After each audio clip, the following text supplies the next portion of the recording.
बच्चों, हमने अपने जो बेसिक्स ऑफ फिजिक्स में हमने जो है प्रीवियस ईयर बोर्ड क्वेश्चन हमने 10 सालों से जो प्रश्न जो बोर्ड परीक्षा में पूछा गया है उन प्रश्नों को हमने हल करते हुए आपको किस तरह से हल करना है जिससे बोर्ड एग्जाम में ज्यादा से ज्यादा अंक पा सको, इनका एक सीरीज बनाई है।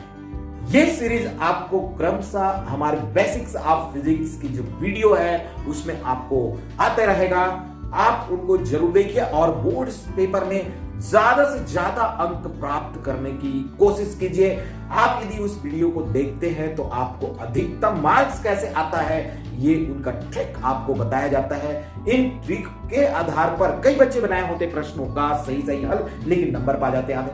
क्यों आधे पाते हैं, ये सारी ट्रिक आपको उन वीडियो में आपको मिलेगा और इन वीडियो को ज्यादा से ज्यादा देखिए जिससे आपको प्रीवियस ईयर के प्रश्नों का हल आपको मिल जाए और ये जब पेपर में आए तो आपको किसी प्रकार की घबराहट ना हो। इसको ध्यान में रखते हुए हमने अपनी जो बेसिक्स ऑफ फिजिक्स में ये सीरीज बनाई हुई है जिसको आप ज्यादा से ज्यादा देखें, लाइक करें और सब्सक्राइब करें जिससे आसानी से आपके पास वीडियो हमेशा ये वीडियो 10 इयर्स क्वेश्चन का वीडियो आपके पास पहुंचते रहे जिससे आप अपने घर का नाम रोशन करें और देश का नाम रोशन करें, राज्य का नाम रोशन करें। अब प्रीवियस ईयर में जो बोर्ड के एग्जाम में प्रश्न आता है, महत्वपूर्ण प्रश्न, उस प्रश्नों को जो लगातार पूछा जाता है इन प्रश्नों पर आधारित हम प्रश्न का ये उत्तर निकालते हैं। कैसा होता है तो उस प्रश्न को मैं पहले लेता हूं जो हर साल आया हुआ है। आप प्रीवियस ईयर का प्रश्न देखेंगे तो आपको मिलेगा। क्या है प्रश्न?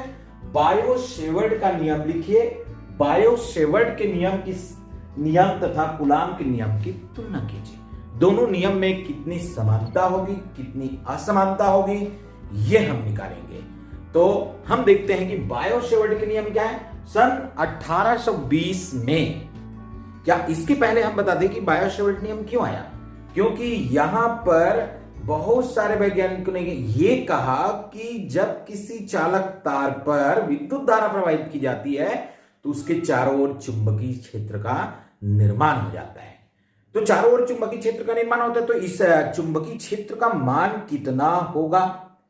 तो इसके लिए बहुत सारे वैज्ञानिक, जैसे मैं कह दूं ओरस्टेड, पहला कौन आया? ओरस्टेड। ओरस्टेड ने ये बात कही थी। ओरस्टेड ने बहुत सारा प्रयोग किया किसके लिए? विद्युत चुंबकीय प्रभाव के लिए, है ना, इलेक्ट्रिक मैग्नेटिक इफेक्ट के लिए। तो ओरस्टेड के प्रयोग में उन्होंने कहा था कि चुंबकीय क्षेत्र क्या होगा, चुंबकीय क्षेत्र की दिशा क्या होगी। तो मैंने इस बात का जिक्र किया था कि यहां पर एम्पियर महोदय भी आ गया। एम्पियर ने वो घूमते हुए नियम दिया कि उसकी दिशा क्या होगी। उसके बाद मैक्सवेल आया। मैक्सवेल ने दक्षिणावर्ती स्क्रू नियम दिया। उसके बाद हम देखते दाहिने हाथ की हथेली नंबर 1 आया। इसकी सहायता से हम किसी चालक तार में विद्युत धारा प्रवाहित हो रही है तो उसका दिशा क्या होगी और उसके मान क्या होगा। तो इसमें फ्रांस के 2 वैज्ञानिक जिसका नाम मैं जिक्र करना चाहूंगा, जीन बायो-बाटिस्ट और फेलिक्स सेवर्ट ने धारावाही चालकों के चुंबकीय क्षेत्र के मापन के लिए नियम का प्रतिपादन किया था और इस नियम को हम उन दोनों के नाम से बायो इसका ले लिया और सेवर्ट इसका ले लिया। दोनों वैज्ञानिक को सम्मान देते हुए इस नियम का प्रतिपादन किया जिसका नामकरण किया गया बायो-सेवर्ट का नियम। यह नियम क्या कहता है? इस नियम के अनुसार सबसे पहली बात तो यह आता है, पहली बात होता है कि उत्पन्न चुंबकीय क्षेत्र बहने वाली धारा के अनुक्रमानुपाती होती है। तो मैं इसके लिए आपको कम से कम एक चित्र मैं बना दूं। यहां पर यह धारावाही चालक है जिसको मैं एक सिरा को x मानूं और एक सिरा को क्या मानूं? y मानूं। और इसमें मैं नीचे से ऊपर कोई धारा प्रवाहित कर लूं और इसमें एक मैं अल्पांश ले लेता हूं। अल्पांश क्या होता है? छोटी दूरी, यहां से यहां तक की एक छोटी दूरी dl ले लेता हूं और इनसे मैं r दूरी पर कोई बिंदु P लेता हूं। यह बिंदु P है। इस पर मैं चुंबकीय क्षेत्र की तीव्रता को देखना चाहता हूं। यह dB, चूंकि यह dB चुंबकीय क्षेत्र की तीव्रता सदिश राशि है तो तीर का निशान। और यहां पर ये जो धारावाही चालक के साथ ये थीटा कोण बनाती है तो बायो-सेवर्ट ने क्या कहा? पहला ये कहा कि उत्पन्न चुंबकीय क्षेत्र P बिंदु पर जो उत्पन्न चुंबकीय क्षेत्र होगा वो क्या होगा, बहने वाली धारा के अनुक्रमानुपाती होगा। तो इसको मैं लिख सकता हूं, उत्पन्न चुंबकीय क्षेत्र dV बहने वाली धारा I के अनुक्रमानुपाती होती है। तो ये क्या हो गया, dB is proportional to I। दूसरी बात उन्होंने कहा कि ये अल्पांश, जितने अल्पांश होगा उसका भी अनुक्रमानुपाती होता है। तो मैं कह सकता हूं अल्पांश यानी छोटी दूरी dl के अनुक्रमानुपाती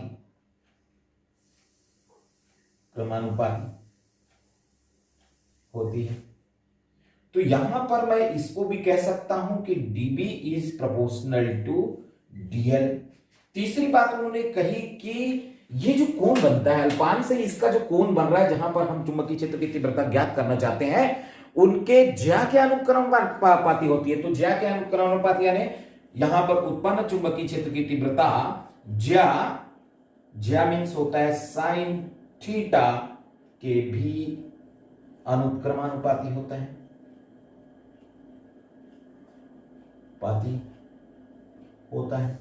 तो इसको मैं कह सकता हूं कि dB is also proportional to sine theta. और यहां पर उन्होंने चौथी बात ये कही बायो-सेवर्ट ने कि ये जो दूरी है अल्पांश से जहां पर हम चुंबकीय क्षेत्र की तीव्रता निकालना चाहते हैं, उनकी दूरी के वर्ग के व्युत्क्रमानुपाती होती है। तो जो दूरी है अल्पांश से P बिंदु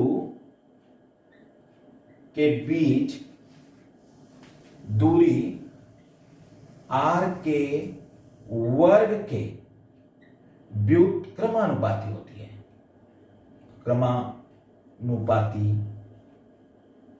है, तो इस तरह से मैं इनके बारे में कह दूं कि dB is proportional to 1/r²।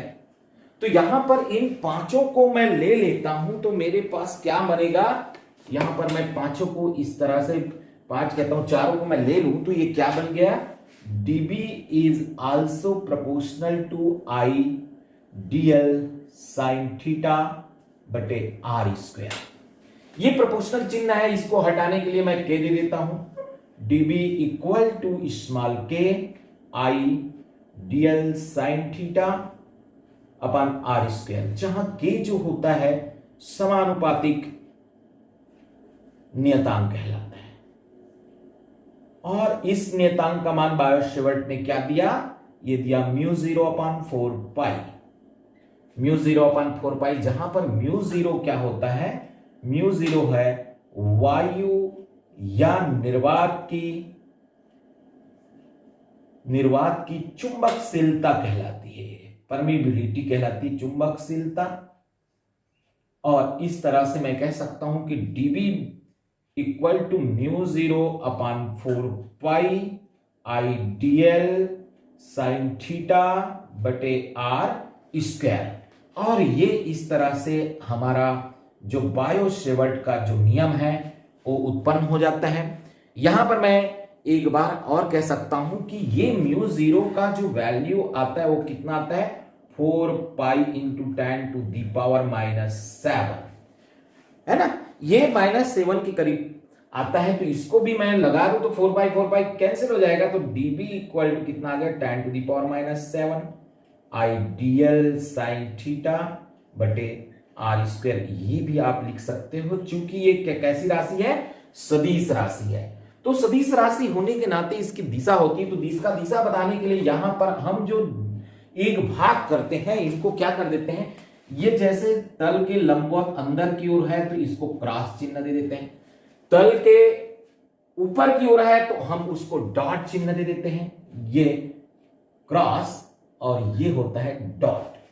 तो डॉट होगा तो ये बाहर की ओर आएगा और क्रॉस होगा तो ये अंदर की ओर हो जाएगा, क्योंकि ये जो है धारा किधर जा रही है, नीचे से ऊपर की ओर जा रही है। तो नीचे से ऊपर की ओर जाने के कारण इसकी जो दिशा होगी, dB की जो दिशा होगी वो क्या होगा, तल यानी ये ये तल होता है उसके क्या होगा, अंदर की ओर जाएगा। ये मैक्सवेल के दक्षिणावर्ती स्क्रू का जो नियम है या दाएं हाथ के हथेली के नियम नंबर 1 की सहायता से हम इसकी दिशा को ज्ञात करते हैं। और ये सभी तरह से ये बायो-सेवर्ट का नियम है, बहुत ही इंपॉर्टेंट है, आपको हमेशा याद करके रखना है। इसकी सहायता से हम बहुत सारे, यहां पर हम देखते हैं कि इसकी इकाई के बारे में हम और जाएं, वायु या निर्वात की चुंबकशीलता, तो ये क्या हो गया, टेस्ला मीटर प्रति एम्पियर। यहां पर क्या होता है, इसकी इकाई को मैं कर दूं तो ये आ गया टेस्ला मीटर प्रति एम्पियर।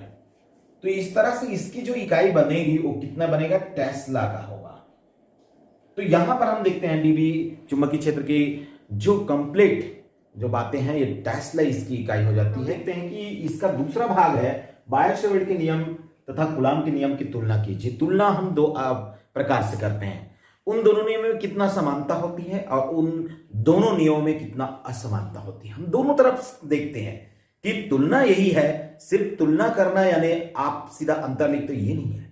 तुलना का अर्थ होता है समानता क्या है, असमानता क्या है, उनके बारे में हम जिक्र करते हैं। तो हम देखते हैं कूलाम का नियम क्या हो रहा है। मान लो dq जो है, वहां पर हम कूलाम के नियम में लिखते हैं E = 1/4πε0 q1 q2/r²।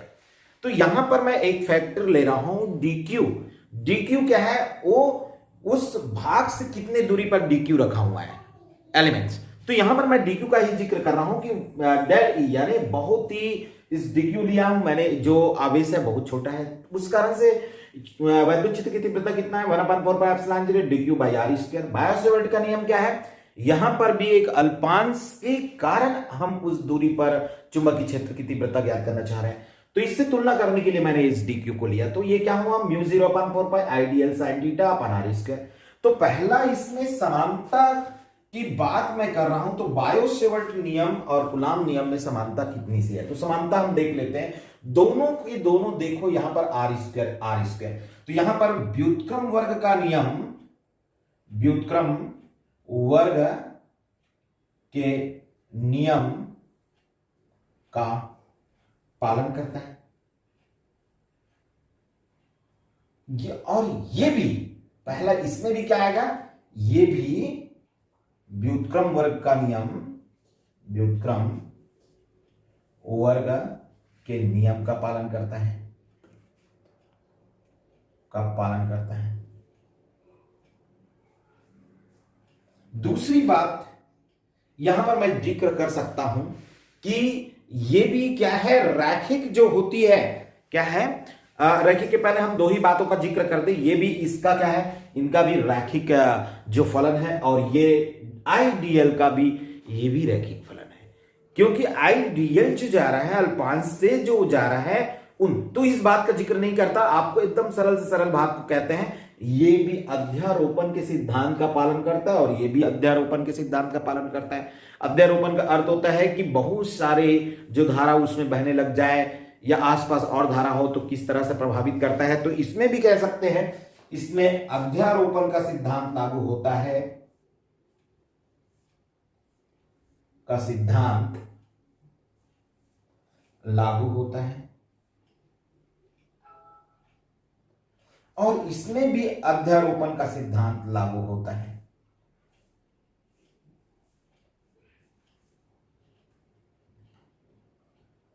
लागू होता है। ये तीसरी बात का मैं कह दूं तो ये dq का रैखिक फलन है, रैखिक फलन। बायो-सेवर्ट का नियम लिख दिया हूं तो यहां पर dq नहीं, आइडियल का रैखिक फलन है और ये dq का रैखिक फलन है। तीसरा रैखिक फलन है। हम देखते हैं, हमने देखा समानता, अब देखते हैं असमानता। बायो-सेवर्ट नियम और कूलाम के नियम में क्या क्या असमानता है। तो यहां पर जो बायो-सेवर्ट नियम में उत्पन्न चुंबकीय जो क्षेत्र होता है, उत्पन्न चुंबकीय क्षेत्र, यहां पर सदिश, ये जो डीएल जो है सदिश, डीएल अल्पांश जो क्या है, अल्पांश सदिश निरूपण, सदिश द्वारा उत्पन्न होता है। होता है। यहां पर ये मैं इसमें आइडियल ले सकता हूं, लेकिन आइडियल का मैं सदिश अदिश की बात करना चाह रहा हूं, अंतर है इस कारण से। कूलाम जो है अदिश राशि उत्पन्न विद्युत क्षेत्र अदिश राशि dq के द्वारा होती है। दूसरी बात मैं यहां पर इसके असमानता वाली बातों में मैं कह सकता हूं, असमानता दूसरी क्या हो जाएगा कि यहां पर जो है जो भी इसकी दिशा जो प्राप्त होती है बायो-सेवर्ट नियम में, दिशा जो होगी, दिशा जो है तल के लंबवत होती है।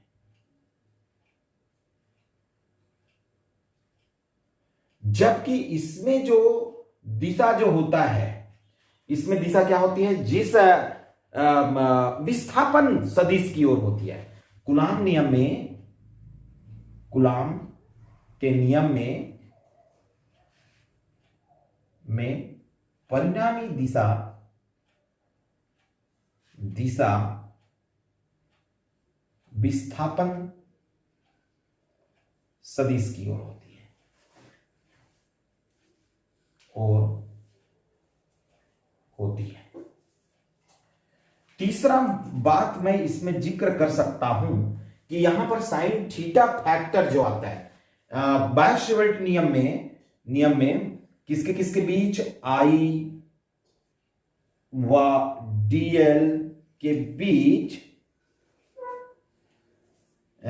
डीएल तथा मैं इसको पी तक ले जाता हूं, तथा पी के बीच बना कोण पर निर्भर करता है, कोण थीटा पर निर्भर करता है।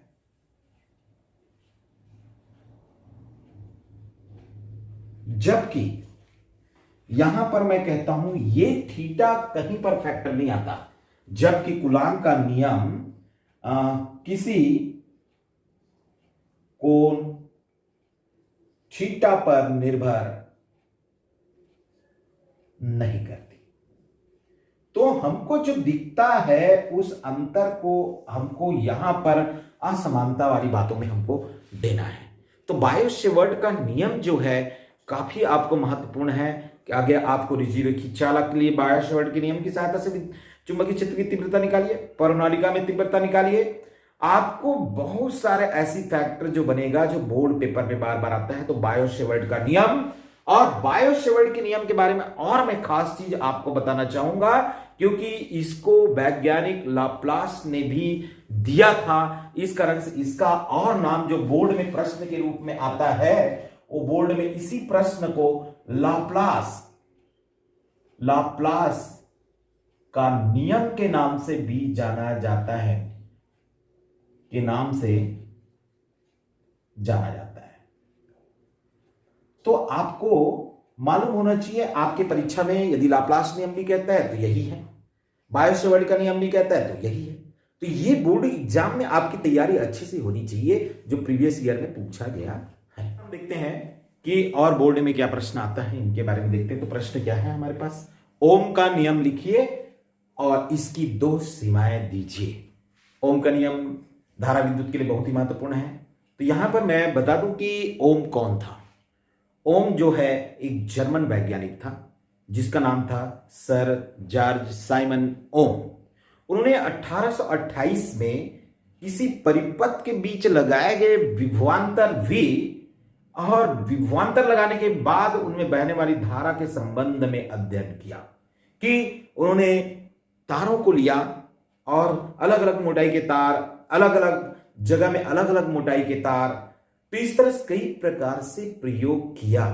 तो उन्होंने इसमें भी देखा प्रयोग के दौरान कि क्या उनको मिलता है, क्या उनके जो अवलोकन निकलता है। तो उन्होंने उनके में एक संबंध स्थापित किया जिसे हम ओम्स लॉ कहते हैं, ओम का नियम कहते हैं। तो यहां पर उन्होंने कहा कि किसी चालक की भौतिक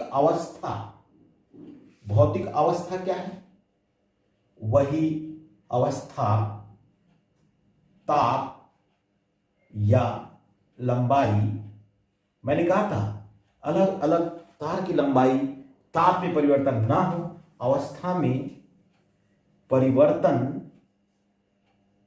ना हो तो दो बिंदुओं के बीच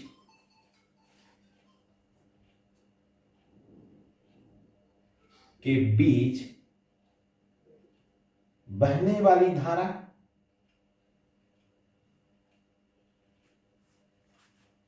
विभवांतर के अनुक्रमानुपाती होती है। अर्थात यदि धारा को I से एवं विभवांतर को V से दर्शाएं तो नियमानुसार क्या होगा? नियमानुसार हो जाएगा V is proportional to I, V equal to R I, जहां R नियतांक है जिसे हम प्रतिरोध कहते हैं, या इसे हम क्या कहते हैं? प्रतिरोध, रेजिस्टेंस कहा जाता है। ये इस तरह से मैं कह सकता हूं R equal to V upon I, ये ओम का नियम। तो ओम ने जब भी प्रयोग किया वहां पर उन्होंने देखा कि एक ग्राफ आता है, वो कैसे आता है? स्ट्रेट लाइन ग्राफ आता है। यहां पर स्ट्रेट लाइन ग्राफ, ये ग्राफ ओम का नियम का है, और ये ग्राफ इसके जीरो से होकर जाता है। इधर हम V को लेते हैं और इधर हम I को लेते हैं, तो ये ग्राफ स्ट्रेट लाइन होता है। ओम का नियम, जैसे जैसे हम V का मान बढ़ाएंगे I का मान बढ़ते चला जाएगा। जो सरल रेखा प्राप्त होता है यहां पर V और I के बीच, वो जीरो से होकर जाता है। इसका आशय क्या हुआ? एक का मान में वृद्धि हो रहा है तो दूसरे के मान में भी उसी अनुपात में वृद्धि होती है। स्ट्रेट लाइन हमारा एक ग्राफ प्राप्त होता है। हर स्थिति में यहां पर जो ढाल होता है वो मान समान होता है। तो ये इसकी कंडीशन हम देखते हैं, ये किस पे? ये सिर्फ और सिर्फ धात्विक चालक पर ही लागू होगा, धात्विक चालक पर। तो ओम का नियम जो है सिर्फ धात्विक चालक पर लागू होता है। इनकी जो सीमाएं के बारे में बात करते हैं, इनकी सीमाएं क्या होगी, मैं किधर ले लूं? तो ये सीमाएं पूछा गया है, सीमाएं क्या होगी? तो सबसे पहली बात तो मैं सीमाएं की बात कर दूं कि यहां पर बात कहा गया भौतिक अवस्था, भौतिक अवस्था में ताप आता है, इसकी ताप हमेशा नियत रहे। ताप जो है क्या होगा? ताप हमेशा नियत रहे। ये पहली सीमाएं हैं। हमेशा टेम्परेचर कैसे होनी चाहिए? इसकी नियत होनी चाहिए। दूसरा, यहां पर मैं बात कह दिया हूं भौतिक अवस्था के संबंध में। उस बात में कभी कभी क्या है, भौतिक अवस्था को नहीं लिखा जाता है, इस कारण से ये बात आता है। तो यहां पर चालक जो तार है, चालक तार में विकृति ना हो, इसका जिक्र मैं पहले ही कर दिया था। विकृति ना हो, विकृति का अर्थ होता है चालक जो तार है, जहां पर आप ओम का नियम का जो काम कर रहे हैं, प्रयोग कर रहे हैं, उस चालक तार की मोटाई हर जगह समान होनी चाहिए। कहीं पर मोटा, कहीं पर पतला, ये नहीं होनी चाहिए। कहीं पर मोटा पतला हो गया तो इसमें विकृति उत्पन्न होगी। तो ये ओम के नियम क्या है? सीमाएं हैं कि कभी कभी ये मेन प्रश्न के साथ हमारा न्यूमेरिकल भी आ जाता है। तो उस न्यूमेरिकल का जो हिस्सा होता है वो क्या होता है, इनके बारे में हम देख लें कि 0 डिग्री सेल्सियस ताप पर एक चालक का प्रतिरोध X ओम है। वह ताप ज्ञात कीजिए जिस पर चालक का प्रतिरोध 3x ओम हो जाता है। चालक का प्रतिरोध गुणांक नियत है जिसका मान होता है 0.4 × 10⁻² डिग्री प्रति डिग्री सेल्सियस है। तो यहां पर मैं जानता हूं कि ये जो है प्रतिरोध गुणांक, हल मैं कर लूं ताप, चालक का ताप प्रतिरोध गुणांक, जिसको मैं अल्फा कहता हूं, इसको मैं क्या कहता हूं, अल्फा। अल्फा इक्वल टू हमको दिया गया है 0.4 इंटू 10⁻⁻² डिग्री प्रति डिग्री सेल्सियस।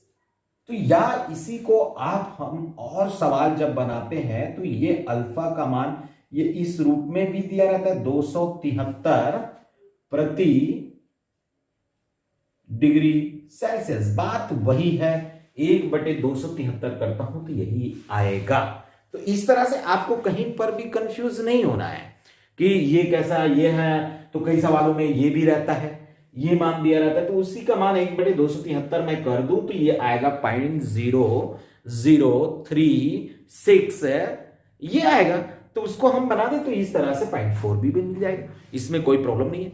हम जानते हैं यहां पर हमारे पास जो प्रतिरोध का जो सूत्र होता है, प्रतिरोध 0 डिग्री पर प्रतिरोध का सूत्र है R equal to R0 1 plus alpha t. 1 plus कितना होता है, अल्फा टी। जहां पर ये R0 जो है ये क्या है, 0 डिग्री सेल्सियस पर प्रतिरोध है। तो 0 डिग्री सेल्सियस पर प्रतिरोध कितना है दिया गया है, बराबर x ओम दिया गया है, x ओम। 0 डिग्री पर प्रतिरोध क्या है, x ओम है। इसी तरह से R पर हमको प्रतिरोध का मान कितना दिया है, प्रतिरोध हमको दिया है, प्रतिरोध दिया है 3, है ना। वह ताप ज्ञात कीजिए जिस पर हमको ये प्रतिरोध, कौन सा ताप, हमको ये T ताप को ज्ञात करना है। मैं R की जगह मैं इसको RT भी ले सकता था, जो T डिग्री सेल्सियस पर ताप प्रतिरोध जो है T डिग्री सेल्सियस पर प्रतिरोध को बताएगा। पर कितना दिया है, 3x ओम। यहां पर अब हमको दोनों मान, अल्फा का मान मिल गया, टी का मान हमको निकालना होगा।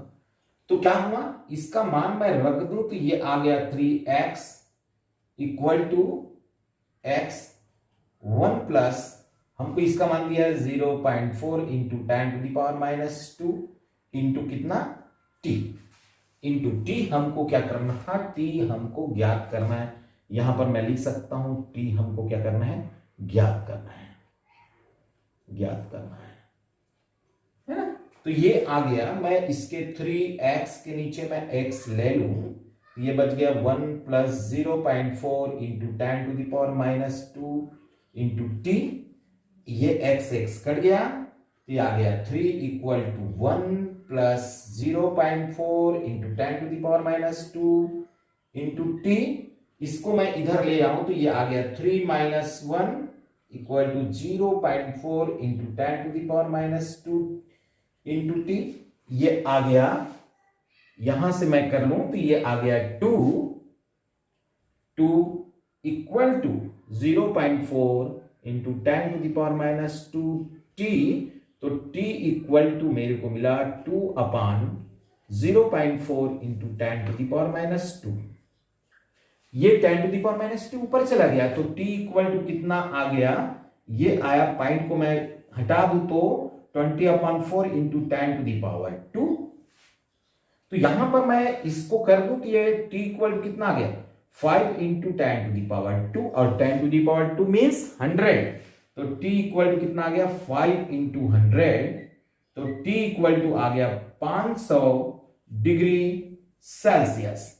तो वह ताप कितना होगा, 500 डिग्री सेल्सियस का होगा। इसका आंसर आएगा 500 डिग्री सेल्सियस। बहुत ही सिंपल प्रश्न था। जो अब हम प्रीवियस ईयर के प्रश्न में देख रहे हैं तो हमारे पास 2 नंबर का एक सिंपल सा प्रश्न आता है जिसको भी बच्चे जो है बहुत ही गलती कर पाते हैं और उनको बना नहीं पाते, सोचते हैं। तो पहले मैंने देखा कि यहां पर एक सिंपल सा मैंने प्रश्न दिया, Cu+2 में कितने इलेक्ट्रॉन की कमियां दिखता है, तो इसका सॉल्यूशन क्या होगा, पहला सॉल्यूशन हम देखकर पहचान ले। तो यहां पर +2 आयन यानी प्लस आयंस होने के कारण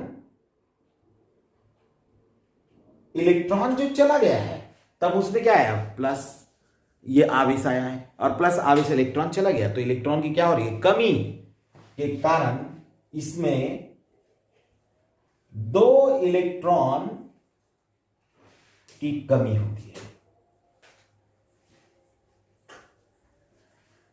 यहां पर दो इलेक्ट्रॉन की कमी है। कितने इलेक्ट्रॉन की कमी? तो ये 2 इलेक्ट्रॉन की बात नहीं कर रहे, इलेक्ट्रॉन की कमी होती है, क्योंकि मेरे को 2 दिख रहा है।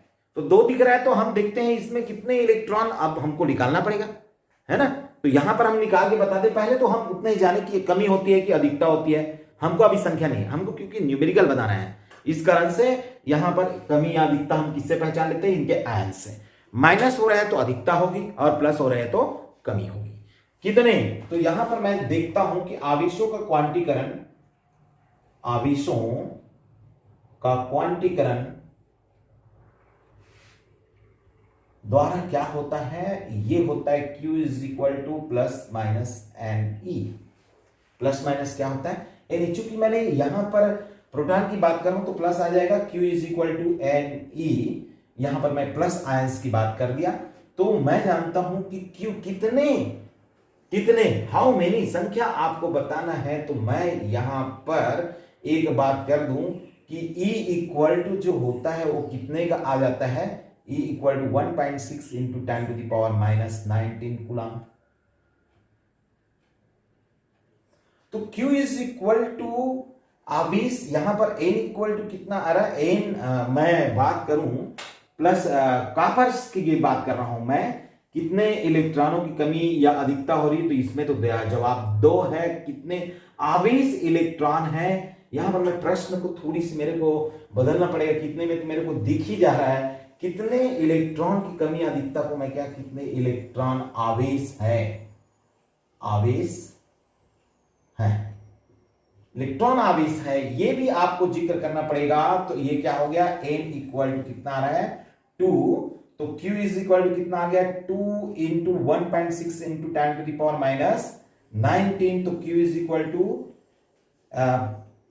12 1 3.2। ये आवेश की कमी होती है। कितने आवेश की कमी हो रही है? तो कितना आ रहा है? 3.2 into 10 to the power minus 19 आवेश की कमी हो रही है। इस तरह से हमको बताना होता है।